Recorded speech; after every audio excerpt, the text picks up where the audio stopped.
بسم الله الرحمن الرحيم والصلاة والسلام على أشرف المرسلين سيدنا وحبيب قلوبنا أبي القاسم محمد وعلى آله الطيبين الطاهرين.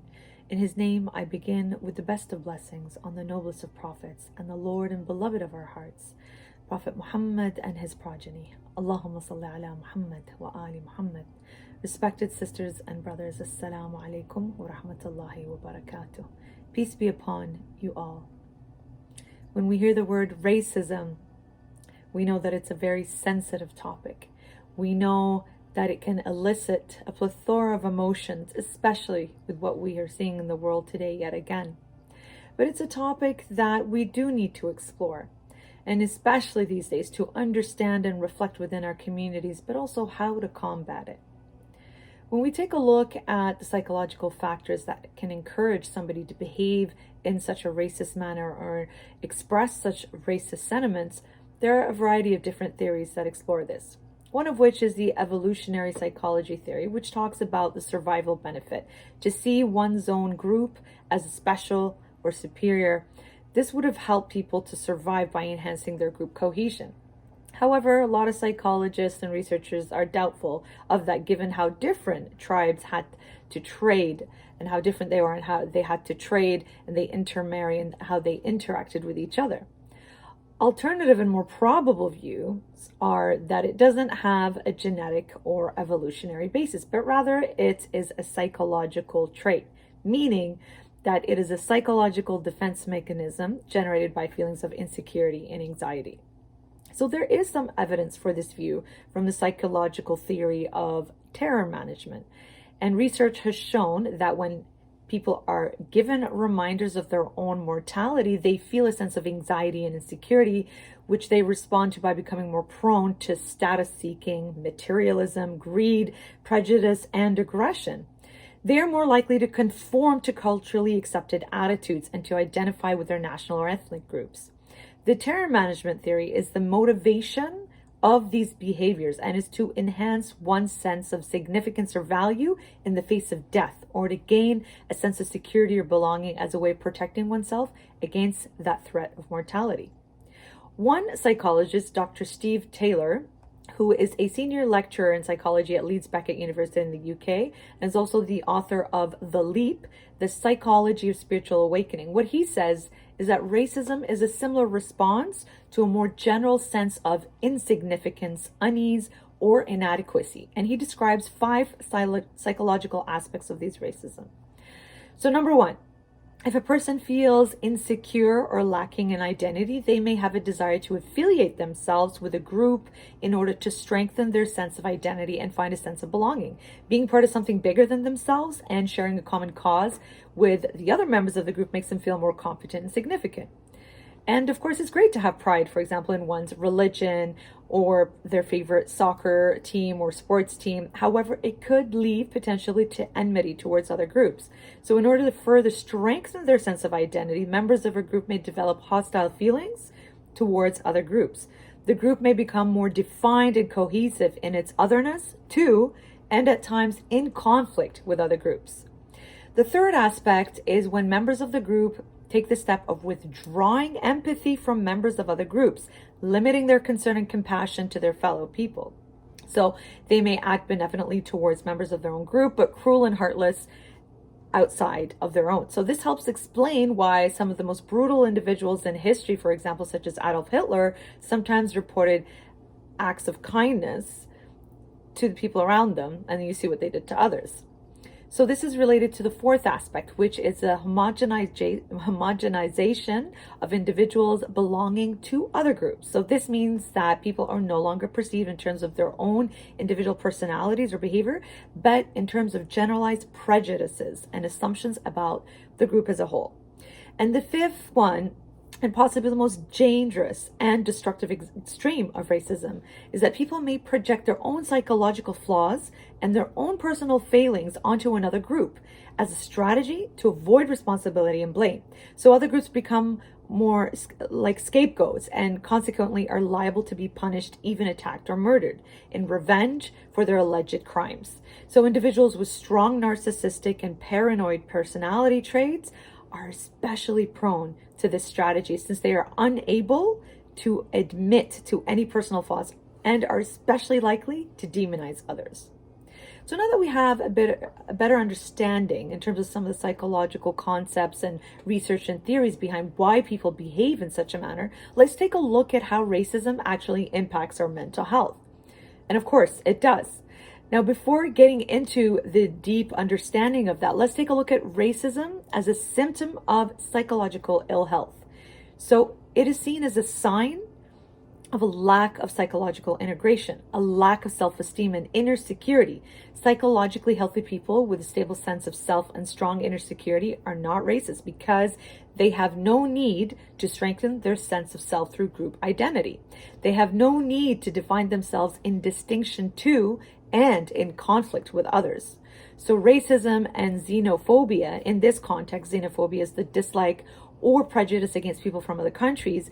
They're not the only possible responses to insecurity or a sense of lacking, of course. So taking drugs, drinking heavily, becoming obsessively materialistic or ambitious, these could be other responses. Psychologically healthy people, as we know, don't need to resort to racism in the same way that they don't need to resort to taking drugs or these other substances. So studies have shown that there is a significant negative effect on both physical and mental health outcomes. And these studies are specifically done for Black Americans. And we see the outcome that anxiety, anger, sadness, etc., that arises in understandable reactions during and the wake of these painful experiences of racism. They show in terms of the lack of control, internalization, and avoidance of valued action. So what do these all mean? So again, these are studies done with Black Americans. And when we take a look at lack of control, it is where racist experience can elicit an understandable perception of lacking control of one's environment. Therefore, this can contribute to the development and maintenance of stress and anxiety. Internalization looks at how the conscious or unconscious acceptance by the marginalized group of negative and critical beliefs about one's worth. So for example, somebody with lighter skin or softer hair is considered more beautiful and valued according to that. Now, many studies have found internalized racism to be linked to poor self-esteem and higher levels of psychological distress, which makes sense.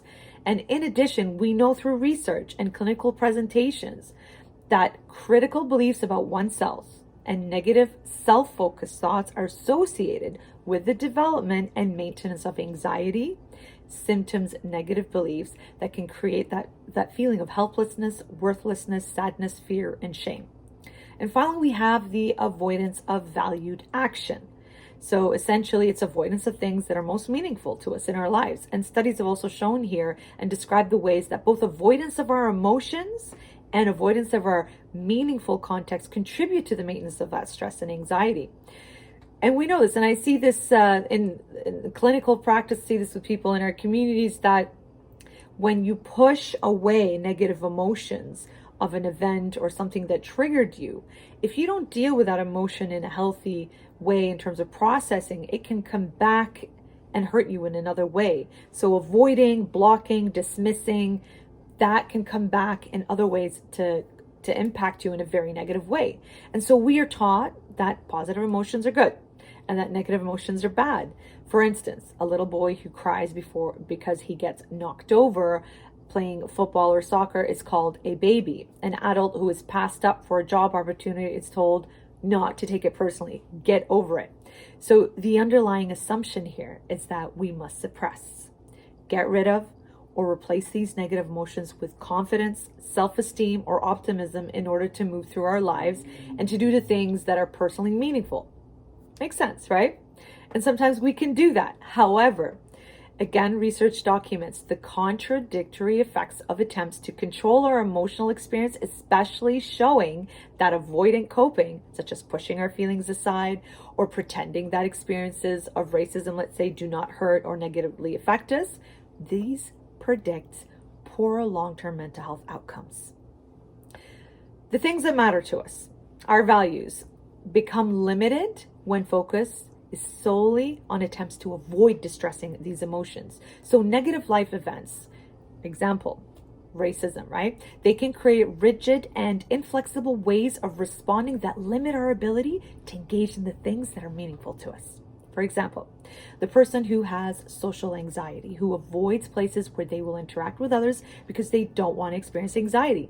However, this avoidance of places where they might interact with others is a direct contrast to their value, perhaps, of making social connections with others, or, for example, finding a life partner. So overall, here we can see that racist experiences could exhibit symptoms of anxiety, including elevated heart rate and blood pressure, critical and negative self-focused thoughts, and worry.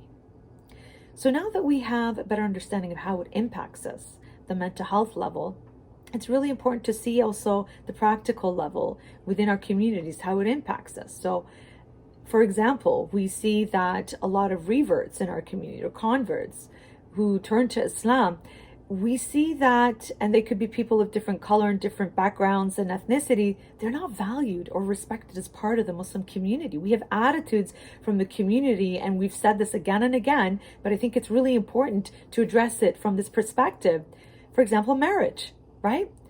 And I'm not going to continue talking about this too much, but you get what I'm trying to say here, is that we have people, reverts, who come from, so let's say, different sects of Islam to Shia Islam, or people from outside of our faith turn to Islam, and they're not accepted for marriage based on skin color because of where they came from before, and the list goes on. What does this do to the person? Of course it's going to impact their self-esteem, their confidence, and everything that we discussed before. We see this all the time. And we see, unfortunately, that reverts sometimes leave the community, perhaps, and even marry outside of those who've accepted them. So when we know how it impacts us on such a deep level, we look at the question is, what can we do to tackle this problem in our communities for both the individual and the families? And I say very clearly and directly, we need to have raw, real discussions within the community about our own prejudices and changing the language. For example, and reverting back to our faith and using the examples by the Prophet and the Ahlul Bayt alayhim as-salam. We need to call things out, just like a few prominent leaders in our community have done so the last few months, acknowledging and having repercussions for people who do behave in this way, in any manner of discrimination. So against other cultures and ethnicities, even including against women. So this is something we know that happens in our communities, and we need to address it and be very direct and harsh when it comes to punishing those who do break these social norms, right? So, for example, people in power, they need to be taken out of such positions because we are enabling the person to continue with this behavior if they behave in such a manner. We also need to take it seriously. Otherwise, if we just dismiss it, laugh about it, and say that it's not a big deal, and look at what we're doing, we are enabling this. We're also enabling generational trauma. And that continues. And we've seen this in the indigenous populations, and we've seen this with also the Black communities, because these populations, especially the indigenous, are amongst the highest in terms of suicide and addictions. The barriers also that we have against the Black communities in terms of education, career, and opportunities. And this is what the research shows. And we see this. We see this in the media. We perhaps don't hear it as often as we need to, but research has shown this. So it is absolutely important that we take it seriously and not dismiss it. As discussed earlier, we saw the impact of what happens when we try to downplay it or dismiss it or tell people to get over it. It truly impacts them at the core level.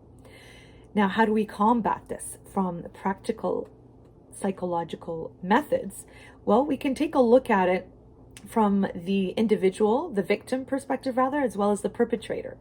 And Dr. Tahira Abdullah, who's an assistant professor in the psychology department at the University of Massachusetts, Boston, and Dr. Jessica Graham Lopresti, who is an assistant professor in the Department of Psychology at Salem State University, present these ideas. For the victim, not to avoid, but to accept, to lower the stress and anxiety, right? This helps do that. How? Through supportive channels. And it's important to validate the experience and not push them aside, because this can threaten an individual's safety. It can be barriers to access resources, for example, employment, healthcare, education, and respect, right? These can all negatively impact, like we said, a person's sense of self-worth, self-compassion.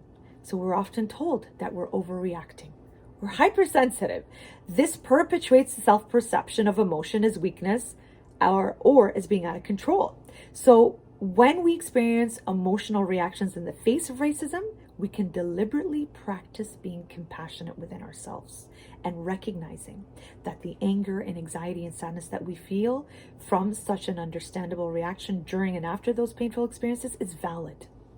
Self-compassion is also described as the appreciation of our emotional responses to racism as being understandable, natural, and part of our human experience. For example, we can acknowledge that one is angry and appreciate that this anger is a natural and understandable response to an unjust situation, rather than viewing this emotional response as being unreasonable or something to get over. When we look at it for the perpetrator's perspective, right? We're looking at it now from a social psychology perspective in terms of how to work on that. So we need to work on changing our stereotypes and prejudices, and that's not easy to do.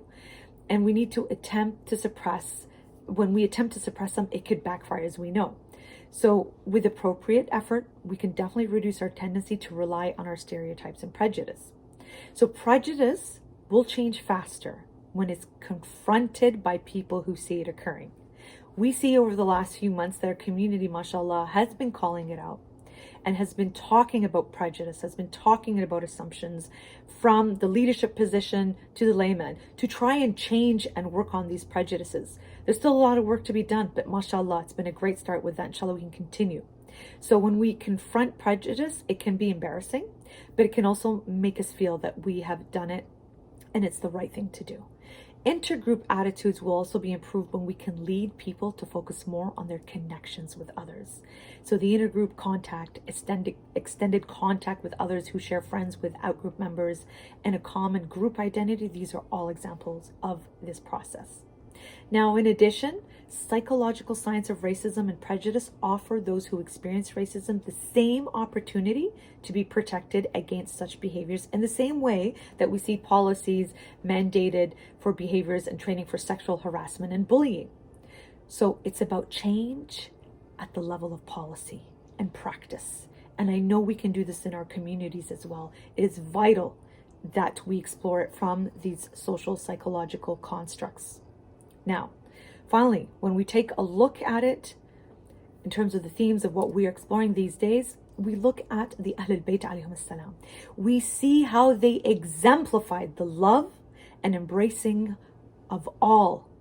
They married women of different cultures and ethnicities for that diversity that we see within our communities and for the love and honor they demonstrated towards their companions, just as Imam Hussain did with John the Abyssinian, who was a muwali to Imam Ali alayhi salam, and then to Imam al-Hassan alayhi salam, and to Imam al-Hussain, where he could not bear to leave their presence. And we see that Imam Hussain did not differentiate between him nor the others when it came onto the battlefield, especially there, and in all areas of life, of course. But in this context, he did not differentiate. We see how he welcomed him and honored him to go into the battlefield, and with a smile on his lips and the words that John said when he went out into the battle, he said, "I am a soul willing to die for Allah and have a sword thirsty of the blood of his enemies. Before I die, I shall fight the enemies of Allah with my sword, and my tongue serve the grandson of his prophet." And on he fought with his strength and valor and courage and loyalty and love, and with his words, until blow after mortal blow, John the Abyssinian was silenced. And so I leave you with this.